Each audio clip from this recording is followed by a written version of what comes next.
最近我分析了抖音上关于失业话题的500多条评论。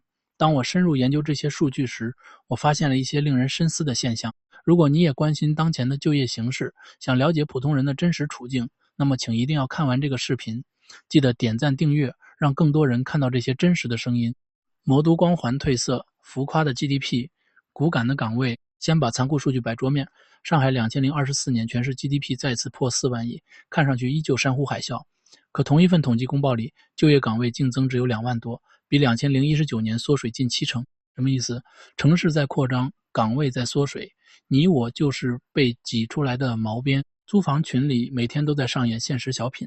昨天刚离职的金融 analyst， 今天退租搬到虹口隔间，月租从6500砍到2800，还得跟房东抢热水。徐汇谷美路上那排写字楼，5层整层办公室挂出整租可谈。一间280平，月租不到一部 iPhone， 别被外滩的灯光骗了。写字楼空置率悄悄冲到30%以上，魔都的玻璃外墙其实印着一张张失业证。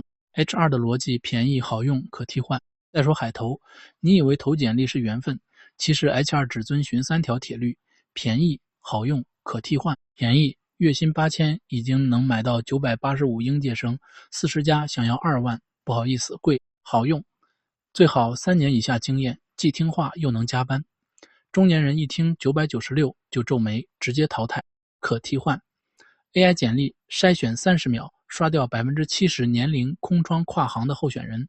如果你不幸通过筛选，还有一关叫用完即换，下一个更便宜的随时在门口排队，谁有心情对你长情？于是出现魔幻场景，一边是招聘软件天天谈，火急火燎急招陈，一边是楼下咖啡馆挤满抱电脑的失业大哥。岗位海市蜃楼般挂着，你却永远摸不到。行业坍塌，平台红利没了，坑位被 AI 占了，电商流量红利见顶， GMV 做到死，利润率仍然个位数，运营、投放、客服、月薪集体腰斩。互联网从团建去北海道到半夜收裁员邮件只花了3年，大厂变小作坊，高 P 们排队等赔偿。外企总部一句全球重组，整层楼关灯，人走茶凉。房地产30年一个周期，只剩维权群不离线。而2025开年最大的黑马是 ChatGPT 类大模型。别误会，不是招你，是替你写代码、写策划、跑财务模型。你还在拼手速写 PPT， 他已经把手速这事儿外包给算力。你的槽点，他一个指令就能吐完。上海特色，卷的高端，穷的优雅。吐槽魔都还得说他的优雅失业学。星巴克办公室学 9.9， 瑞幸嫌贵，那是失业第1阶段。第2阶段换图书馆，拿随行杯无限续水。第3阶段直接回家冰可乐兑速溶。环境差一点，但 WiFi 不限速。外卖铁人3项，早7点众包跑腿，中午众包外卖，夜里再来顺风车接个单。月入过万理论可行，代价是体脂降、黑眼圈涨、人设崩。技能考证流，会计转 CPA， 社工刷初级证，焊工考高压电工证。考前信心满满，卷不过就换道，考后发现挣多了，岗没了。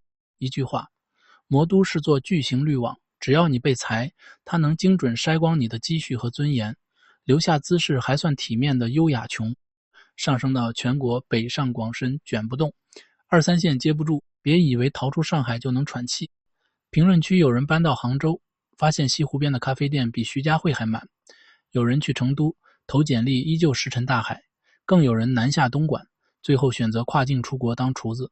大城市卷不动，中小城市接不住，农村老家没岗位，结果是谁都帮不了谁。全国性的3重矛盾正在摁住就业的脖子：人口高位，岗位低迷，每年千万毕业生 vs 制造业净利润连跌，人太多和招不到人同时存在。高学历贬值，技能荒漠，双一流扎堆文职运营，而工厂却缺数控工、焊工、机修工。资产负担，需求塌方，房贷、车贷裹挟消费，企业现金流干瘪，连外卖小哥都说单子少了，怎么办？给自己留3条底线，吐槽完总得留点活路。以下3条底线送给屏幕前正在焦虑的你：现金流永远第一，不要嫌钱少，稳定的4000元比空想的2万更救命。有单就接，有活就干，现金流不断，人不会崩。技能要么很硬，要么很热。焊工、机修、电工这类苦 but 稀缺的硬技能，35家反而更香。或者紧跟趋势，把 AI 提示词短句剪辑学到吃透，再小的风口也能混口饭。城市不是信仰，关系才是通行证。别被户口和光环绑死，哪里有机会就去哪。下份工作80%靠关系，20%靠能力。经营人脉永远不嫌早。数据背后的真相。首先，让我们来看看这些数据的基本情况。这500多条评论中有一个数字特别引人注目，上海，整整33.3%的评论都来自上海。也就是说，每3条评论就有1条在讨论上海的情况。有一条获得482个赞的评论说，看上海就能看遍全国。这句话似乎道出了某种真相。紧随其后的是北京 7.8%， 广东 6.7%， 江苏 5.6%。你发现了吗？这些都是中国经济最发达的地区。但更让我震惊的是评论的情感倾向。通过分析，我发现 65% 的评论表达了消极情绪，只有 10% 表达积极情绪，剩下 25% 是中性陈述。这意味着在谈论就业话题时，10个人里有6、7个都在表达焦虑、担忧或无奈。他们在说什么？让我给大家读几条真实的评论，你们感受一下。我们公司今年要裁员了，不知道怎么办。正式职工转签第三方，不签就走人。这条评论获得了358个赞，躺了1个礼拜了，在家消费比上班还低了。这条更厉害，283个赞。我和我老公都失业了，简单的一句话，47条回复。还有一条让人心酸的，汽车销售20年，失业2年了。这个行业和敲代码的一样，35岁就不再录用了。但最让我印象深刻的是这条，我老家某国企已经通知了原本5000一个月的工资要调到3000一个月，210个赞。连国企都开始降薪了，这说明什么？更有意思的是关于地铁的讨论。有人说地铁都不挤了，空荡荡的地铁。但马上有人反驳，早上8号线差点没上去，9号线依然挤得要死。这种分歧很有意思，它可能反映了不同时段、不同线路或者不同人群的体验差异。官方数据 vs 民间感受。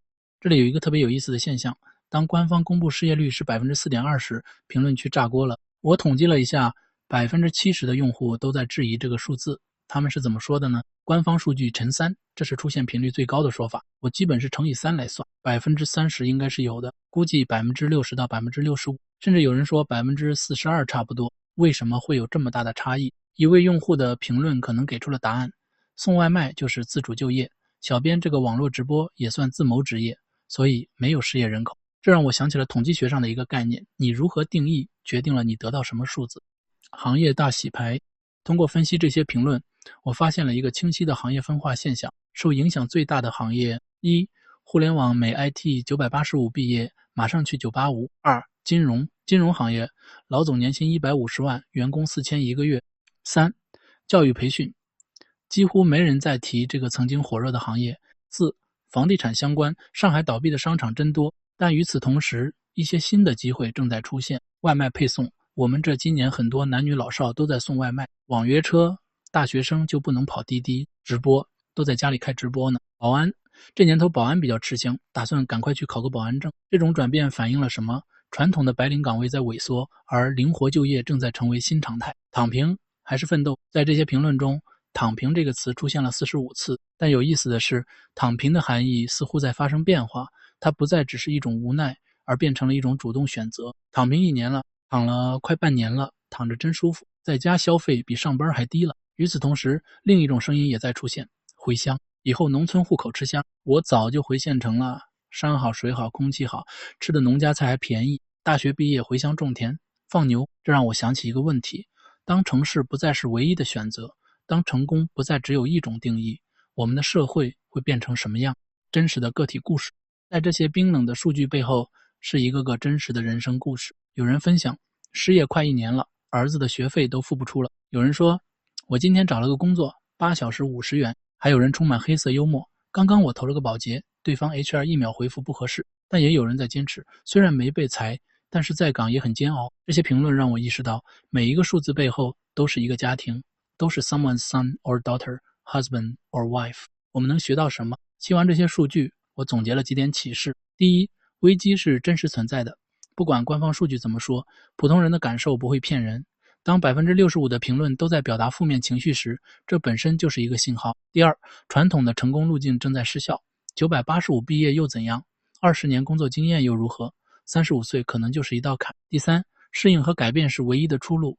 那些主动转型的人，那些降低预期的人，那些敢于尝试新事物的人，反而过得还不错。第四，地域差异正在缩小。当一线城市的生活成本居高不下，而机会却在减少时，二三线城市甚至农村可能真的会成为新的选择。第五，心态决定状态。是把躺平当作逃避，还是当作调整？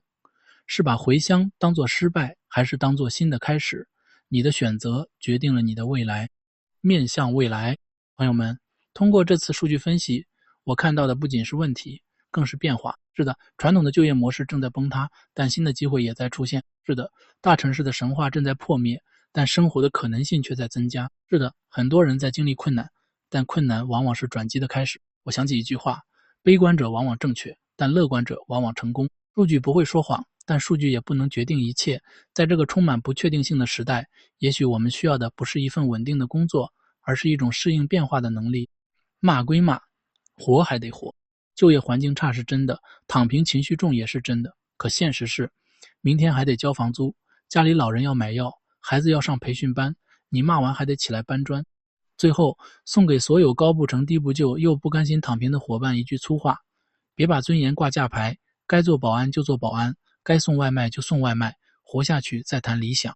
只要你不放弃打造现金流，不停止学习新技能，不怕换城市和赛道，就算今天魔都把你摁在地上摩擦，也未必阻挡明天的翻身仗。如果你同样在失业边缘挣扎，欢迎在评论区留下你的故事，让算法看看真正的人生到底有多吵。我们下回再见。